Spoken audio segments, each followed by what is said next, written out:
everyone. Welcome to the morning show. We're coming to you today on WJOPLP Newburyport at FM 96.3 on Channel 9, and will also be available on Newburyport Community Media's YouTube station at ncmhub.org. I'm your host, Mary Jacobsen, and today I'm delighted to welcome Dr. Bernard Golden here to talk about the appeal of authoritarianism. Dr. Golden is the founder of Anger Management Education in Chicago, and he's been a practicing psychologist for nearly 40 years. He has clinical experience in community mental health, inpatient psychiatric hospitals, private practice groups, and individual practice. He's the author of several books, including Overcoming Destructive Anger, Strategies That Work, Unlock Your Creative Genius, and Healthy Anger, How to Help Children and Teens Manage Their Anger. He came to my attention because of an excellent, clear article he published on his Psychology Today blog about the appeal of authoritarianism, a topic that couldn't be more timely and critical, even urgent, for us all to understand. So, Bernie, first of all, thank you so much for taking time to visit the morning show. I really appreciate it. Thank you for having me. Well, Bernie, let's start with a definition of authoritarianism, if you would. Sure. It's a political system that doesn't recognize the rule of law. If there are other bodies like a judiciary or legislative body, the autocrat has complete rule over them. It's a system that does not allow for civil liberties, free expression, criticism, and calls for unquestioning loyalty to the leader. Yeah. All topics that are under much discussion and concern in the United States these days. You know, Bernie, as you mentioned in your article, the appeal of authoritarianism is growing not just in the United States, but apparently globally. And as you also say, this is challenging to understand for those of us who cherish freedom to understand. As you mentioned in your article, what makes a person want fewer freedoms, fewer choices, and what makes somebody want to strive for conformity rather than to be able to express their individuality? Happily, your article helps us to understand some of the appeal of authoritarianism, and I was hoping you could start us off by discussing three core values that you mentioned in your articles that underpin that appeal. One of them is security. So, Bernie, help us understand security from what? You know, think of it this way. We all want security. We want relief from a threat. Yeah. Be it financial, physical, emotional. We would love to have security from uncertainty, but life doesn't. So people who are attracted to authoritarian type of government are so dissatisfied, so angry, so disappointed, and feel powerless with democracy. Democracy has disappointed them. But they're looking at it from the same need for that same security that we all want. Yeah. And the other word that goes through my mind is to have a predictable environment instead of, and it seems to me like life is nothing but change constantly.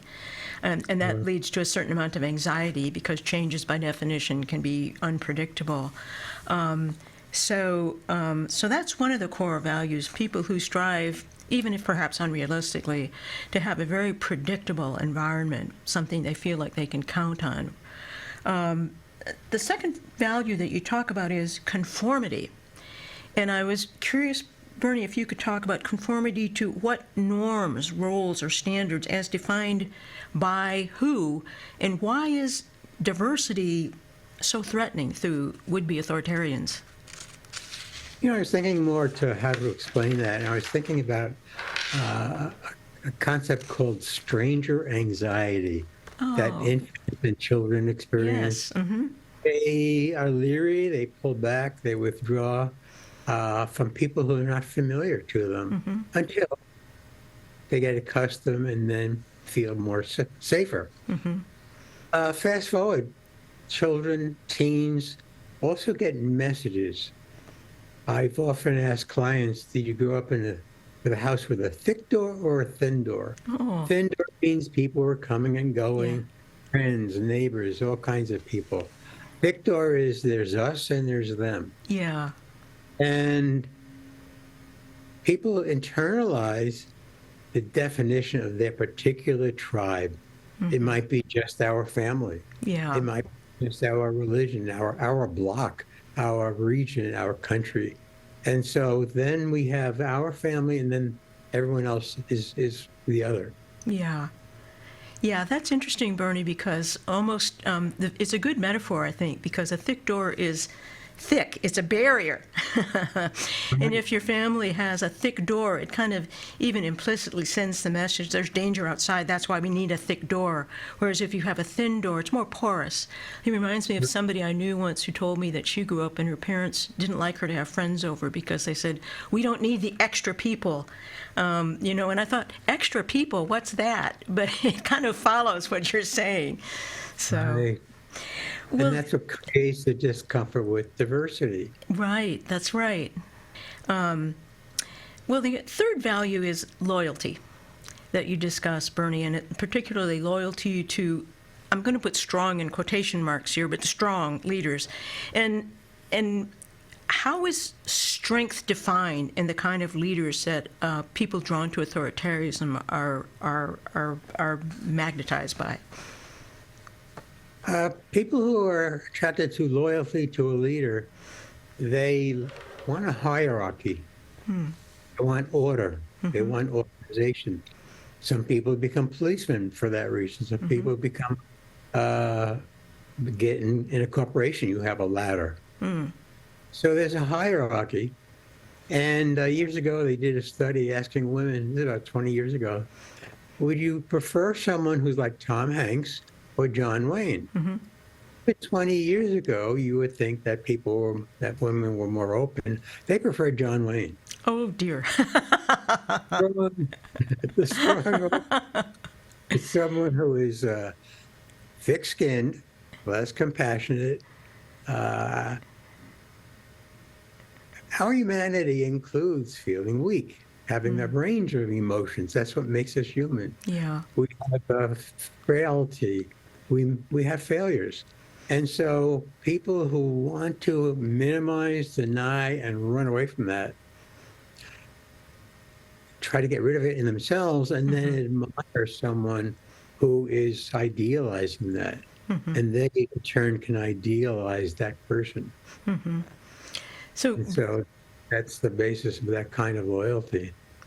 So, Bernie, if I understand what you're saying, there's a desire, it fits with the first value about stability, that you want a leader who seems, although it's not realistic and not human, who seems to be a monolith, really, somebody whom you can see as invariably dominant, confident, who doesn't have any degrees of ambiguity or flexibility, because that means you can project all your need for security onto somebody who represents a very consistent, albeit unrealistic, idealized version of a cowboy, I suppose. I think of John Wayne. So, fair enough. When you project your own values onto that person, you then feel safe. Yeah. Because that person has helped you to avoid feeling weak. Yeah. Realizing your mistakes. Vulnerable would be the key word, really. Yeah. That's helpful, Bernie, because I've often been perplexed at why people with someone like our current president often don't see flaws that are obvious to others of us. But it seems as though with certain kinds of authoritarian leaders, their followers aren't capable emotionally of seeing anything wrong, because that would threaten the image of the kind of strong, perfect leader. Right, Yeah. right. Well, Bernie, you also talk in your article about the importance of understanding anger as a catalyst to authoritarianism. Could you talk about what would-be authoritarians are so angry about and why they seem to stay pretty angry all the time? Okay. Yeah, anger is clearly I've studied it for many years. Yes. And people ask me, how do you work with those people who are always angry? I said, behind the anger is tremendous pain, tremendous hurt of some kind. And so when we're living in anger, we focus our attention outward on the person or the situation who we perceive as provoking and triggering that anger. And so that helps distract us from feeling that inner pain behind the anger, the hopelessness, the powerlessness. Yeah. So staying in anger is a motivator, and autocrats emphasize the anger for that reason. And anger helps us keep away from sadness. It helps us, again, focus the attention outward. Avoid that suffering that we might have about finances, social or emotional suffering. That's interesting, Bernie. It's almost as though anger is a self-medication for avoiding underlying levels of pain, anxiety, fear, sorrow. Have I understood you? Yeah, it's a strategy. Again, it's not a conscious effort. I'm going to be angry. It's that some people are more comfortable with anger than sitting with and acknowledge and doing something about the hurt, the power. Yeah. And so anger keeps it At bay. Out of awareness, that hurt. Also, problematic to that is that the more we hold on to anger, we experience agency in some other person or situation. We give up our agency, which only encourages feeling victimized, which only encourages more anger. Right. It's a self-fulfilling circle. It just keeps repeating. Yeah. Which it helps explain why, as I was saying, it seems as though there's always something new to be angry at with the followers of an authoritarian leader. But that leads me to another question I wanted to ask you about the marketing of authoritarianism, Bernie, because in your article you talk about authoritarian leaders using the principles of marketing actually to attract their followers. I was hoping you could talk a bit about that. Yeah, all marketers try to induce sometimes they want to induce fear as a motivator to buy the product. You need this. Your physical health, safety, your house, your home, your family. So they want to induce fear. The autocrat provokes fear to adopt their beliefs. And also the promise that if you buy into their product, you will be happy, you will be safe, you'll be healthier. Another part of that is, just like marketers, try to induce that sense of being special. You're part of this group. And we all want to belong. We all want to feel accepted and part of a group, included. And so just as marketers might promote that, so does an autocrat, the idea of we're special, we're a unique group. Yeah, in that in-group, also, it's like the thick door that protects you on the inside from what might be outside the thick door. And that fear that you talked about as a marketing principle for an authoritarian leader means teaching people whom to be afraid of. And that was another thing I wanted to talk to you about. Could you talk about what kinds of groups do authoritarian leaders typically pick to define as the other, or the people outside the thick door that are dangerous if you let them in? And why are these targets effective marketing choices, so to speak, for the authoritarian leader? Sure. I have this metaphor of, you see animals on the terrain running across, and the ones on the fringes, they're vulnerable to attack from other animals. Right. So the autocrat picks people who are vulnerable, people who have little power, little voice, even little financial power, and so they then define them as the other, which unifies the special group. And once you do that and create that sense of other, then it's easier to have the attack. The attack would be dehumanizing them. They're different from us. They're so different that they're not human. Yeah. That's the ultimate direction that the autocrat can go in. Yeah. Which is then used to justify even violent attacks. Well, that's interesting, Bernie. Thank you for that. I like the metaphor of the herd, because it's always the ones on the outside of the herd are the old and the lame, Right. and they're the easiest for predators to pick off, of course. So I think it's an interesting metaphor to contemplate. One of the other things you talk about in the article is the tendency toward dichotomous thinking among would-be authoritarians, meaning simplistic, either or, bifurcated, or black or white thinking with no shades of gray. And Bernie, is that type of thinking, do you see that as cause or effect of authoritarianism, or maybe both? I'd say both. It is a very rigid thinking. It's like, I'm either a good or bad person. You're either a good or bad, without seeing all the nuance, all the complexities. Yeah. I'm perfect. Why am I doing that? Or I'm a failure. Mm-hmm. So it's used also in terms of one's own self-evaluation as well as evaluation of others. Mm-hmm. It includes language such as always. And if you listen to someone's language, you can see how rigid they might be. Always. Mm-hmm. You always do that. Do it a lot of times. You never do that. Those are absolutes. Yeah. And they really inhibit getting to know people more fully, even getting to know ourselves more fully, to accept nuances. And that causes difficulty in accepting the difference. Yeah. In looking further. So this person is behaving this way. Okay, that's who they are. As opposed to, okay, let me understand let me explore what's going on behind that. Mm-hmm.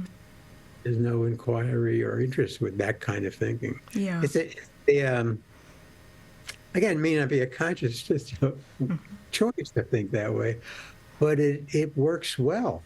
Mm-hmm. George Bush said years ago, you're either with us or against us. Yeah.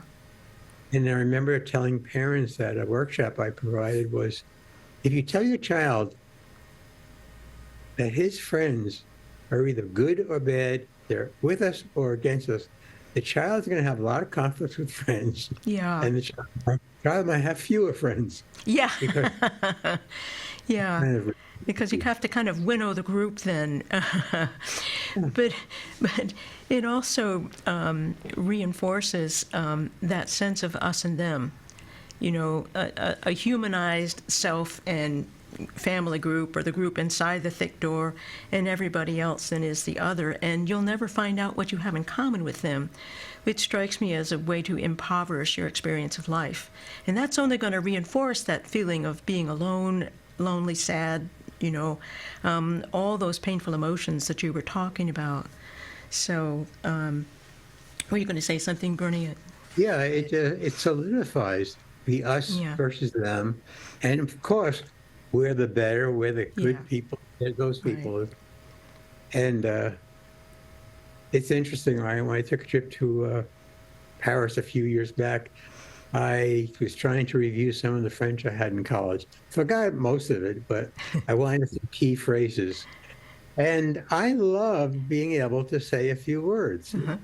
And they appreciated it. You go into a store and the person said bonjour, and I'm looking at the patisserie, the cakes, and I didn't answer her. 3 times, finally I hear a bonjour. Frustrated. And I said, I'm forgetting the word. Je de sol, je regarde. Uh-huh. And I'm sorry, I was looking, and she did a double take, that she was glad I knew some French to say that. Uh-huh. Yeah. Yeah, I've forgotten all my college Spanish too, Bernie. But it's an interesting story, because there was a meeting there that you extended yourself in what was perceived then as a courtesy. And so there was a bond that wouldn't otherwise have happened. Fleeting though it may have been, it's still a bond. So it seems like an object lesson in approach rather than avoidance. Well, Right. in your article, Bernie, you bring some of your years of experience as a therapist to bear because you talk about childhood wounds that for some people provide the foundation of their attraction to authoritarianism. I was hoping you could talk to us about experiences of abuse or trauma earlier in life and how those can contribute to inner conflicts and emotions that need to the defense of, as you describe it, displacement onto safe, non-familial targets, whereas the people in your family who might have been the source of some of those painful emotions would be off limits. Sure. Most of us have some kind of wounds from childhood. Yeah. Some more minor, some major. There are studies done years ago called about aversive childhood events. Mm-hmm. And the more experiences you had were correlated with mental health issues, addictions, anger, Mm-hmm. and things like, abuse of any kind, neglect, Yeah. being in the presence of ongoing anger and violence in the home, the loss of a parent, all of those create some kind of a wound. And one way of resolving that as a child is, it wasn't that bad. Mm-hmm. I wasn't hit across the head by a 2x4. I survived. My brother survived. Yeah. And what they're doing is minimizing and running from grieving and mourning about what they did or didn't get. Yeah. And with those kinds of wounds, we have a longing. People can look for a partner that I use the word parentize them. Mm-hmm. They'll look for a parent, Yeah. unbeknownst that they're still looking to get what they didn't have. Yeah. And so some childhood wounds could very much underlie a reason for idealizing this person, Mm-hmm. idealizing the whole sense of autocracy. Mm-hmm. And again, it's a distraction from the pain, Yeah. acknowledging the pain that happened, acknowledging the hurt. Yeah. That, yes, I was hurt by these people. Mm-hmm. Absolutely. And that helps also explain the loyalty that comes into play with an authoritarian leader and the lack of nuance and how you see, I mean, all leaders have flaws. And yet with the background that you're describing, that search for somebody you've parentified, it would similarly be threatening to think that that person might too have flaws. So thanks, Bernie. That kind of makes things fit together in a coherent way. Anytime I can find coherence, I'm happy. Same here. Same here. I wanted to ask you, Bernie, Can I back up for 1 second? Yeah, sure. Thinking so much of my work with people who are angry, I help them realize that any moment, if they have this backlog, especially the grief that's not been acknowledged, the anger is going to be overly intense. Mm-hmm. And it's going to be triggered not just what's going on now, but all different experiences of anger and hurt. Yeah. So it intensifies that Yeah. anger. Yeah, that makes perfect sense, Bernie. Yeah, thanks for adding that. Well, one of the things that I wanted to ask you about was what role you think shame and envy play in attraction to authoritarianism. I know psychoanalyst Melanie Klein talked about envy she speaks of it as a spoiling emotion, because it's so painful to feel envious of somebody who appears to have things or manifest qualities that you don't have, that the envious person aims to destroy, damage, or defame the person that they actually deep inside admire and wish they could be more like, but that's too painful to admit. So, Bernie, do you see those emotions as playing a role in developing a predisposition toward authoritarianism? Shame is so often at the base of a lot of anger. I love Chris Germer, founder of the Center for Mindful Self-Compassion. emphasizes that shame is the flip side of wanting love. Oh, isn't that profound, Bernie? That That we is, want to be accepted, we want to be included, we want to be admired. yeah, That's all it is. We want to be loved. yeah, And shame is what we experience when we feel that someone is shaming us yeah, or that we have done something that is, whether it's guilt or shame, yeah, we try to run away from it. And if you have a wound, you have shame about those negative right. feelings. And so that pushes us into anger. Yeah, And absolutely. pushes us to focus on the other. And it pushes us toward envy. That person has this, I don't. Yeah, That person gets to do this, I don't. So that envy, again, robs oneself of a sense of agency. Yeah. The more you're envying and making that social comparison, that's an endless road to depression, to Yeah. anger. yeah, absolutely.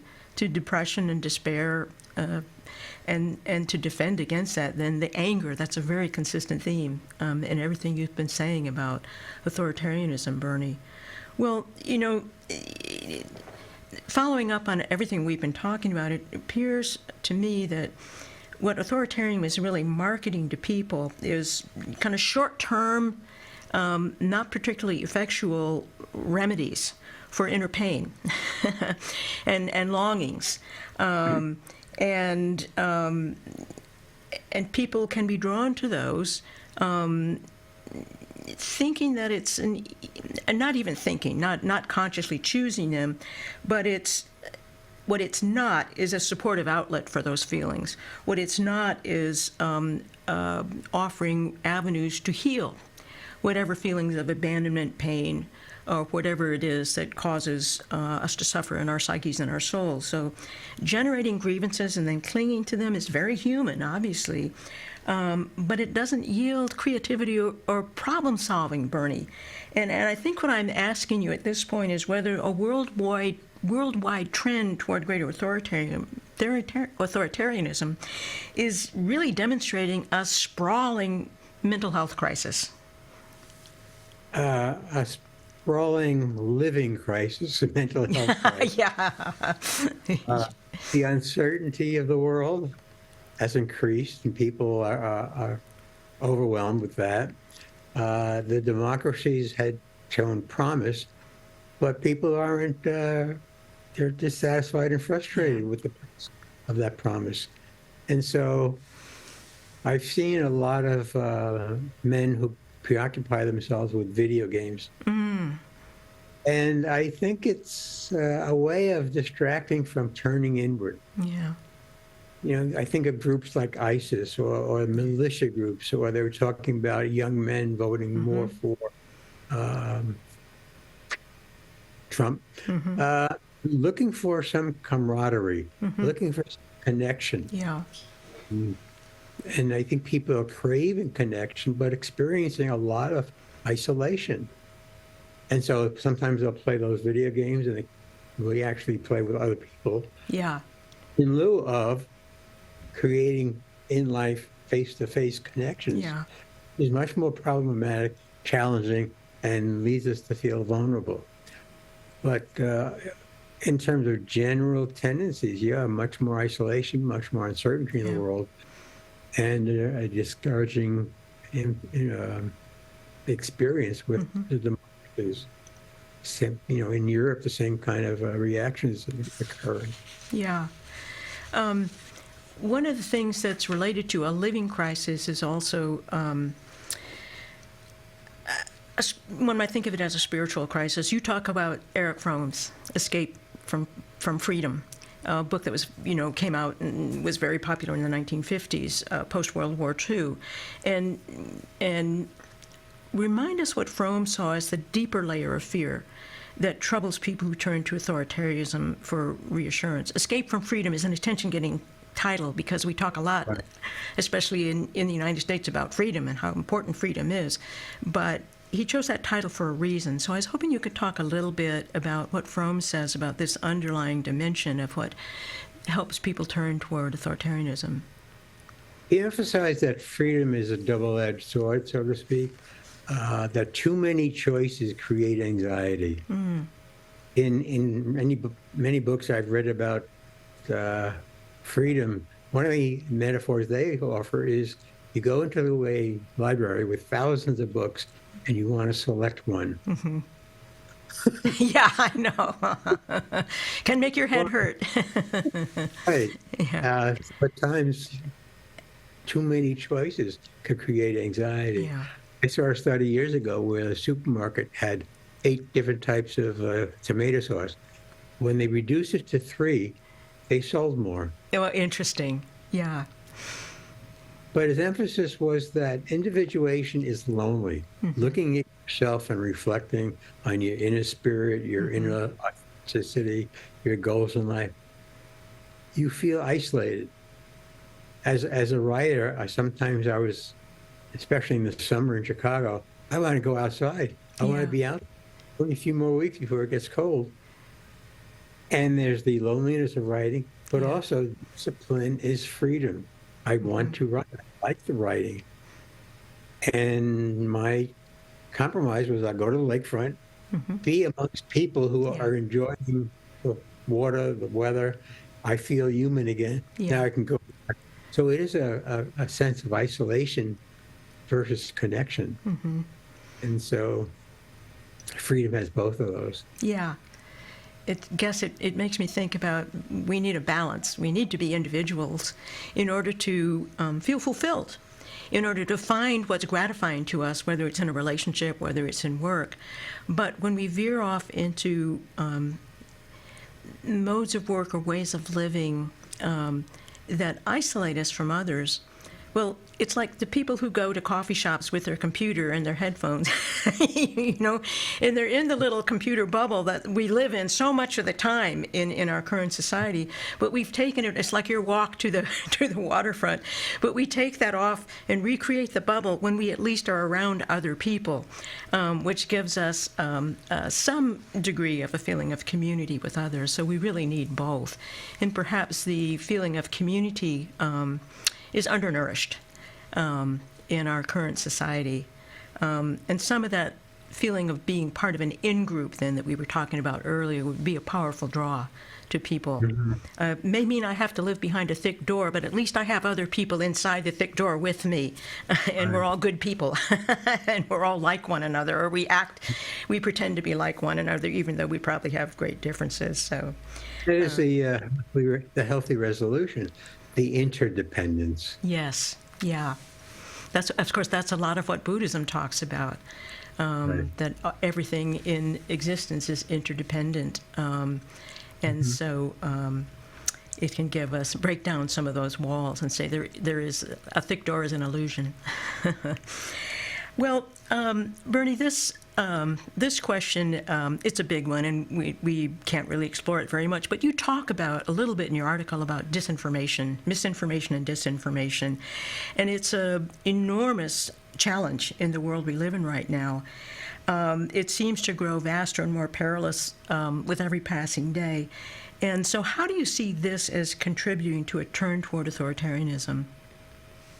We only can think about ideas, attitudes from the information we see.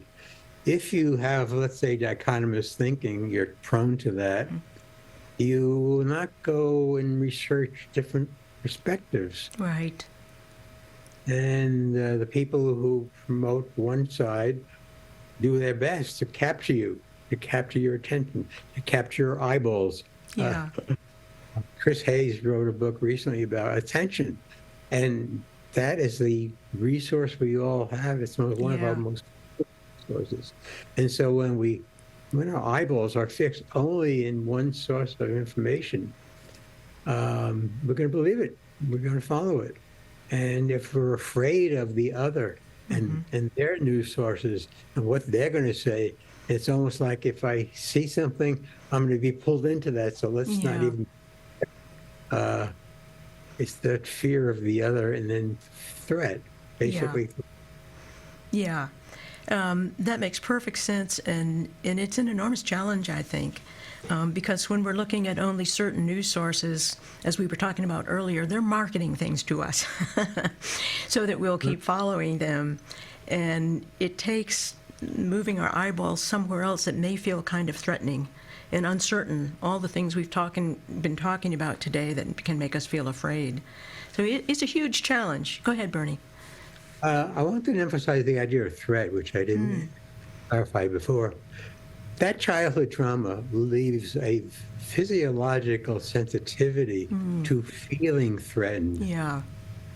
So fast forward as an adult, in many ways you could say it's not their fault. The physiology is triggered much more readily than people who didn't have that kind of an experience. Yeah.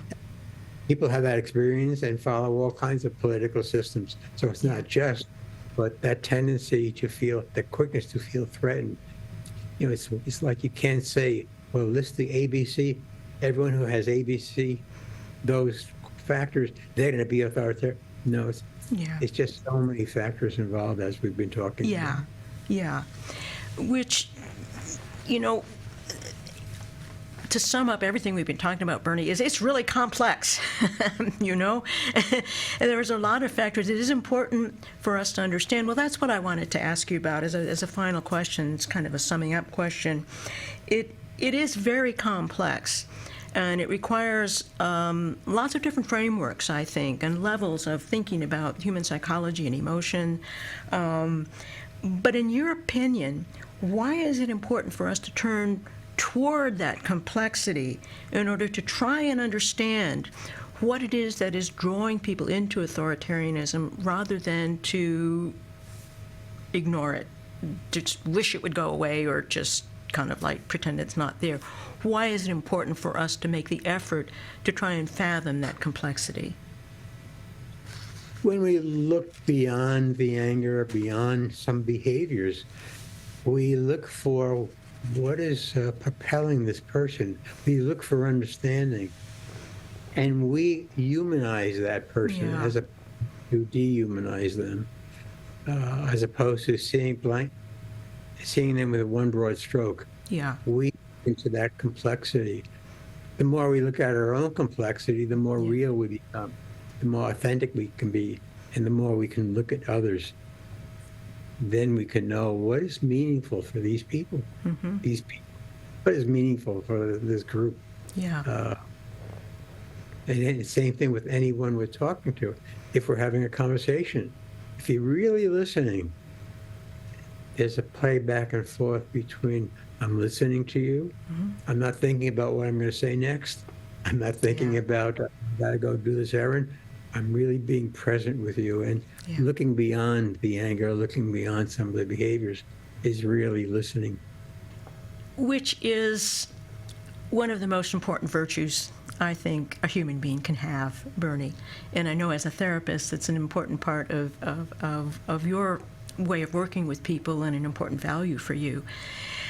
I think what you're saying is that we humanize ourselves as well as the other people sharing the planet with us when we make the effort to be curious and interested and to really understand our shared humanity. So it's a win-win, in other words. So thank you, Bernie. That's been very helpful and just fascinating. I so appreciate your taking time to help us understand better because it's so important. We need more humanizing and less demonizing. So Definitely. Thank you so much. And thank you so much as well. Curiosity. That is so important in my mind, that people maintain some curiosity as a child. It's so too often stifled. Yeah. But thank you. Thank you. I thoroughly enjoyed our interaction and being here. Oh, likewise, Bernie. I really appreciate it. I appreciated the article, and I really appreciate your taking the time to visit the morning show and share your perspectives. I've learned a lot. Thank you, Bernie. Well, Thank you. That's it for today, everybody.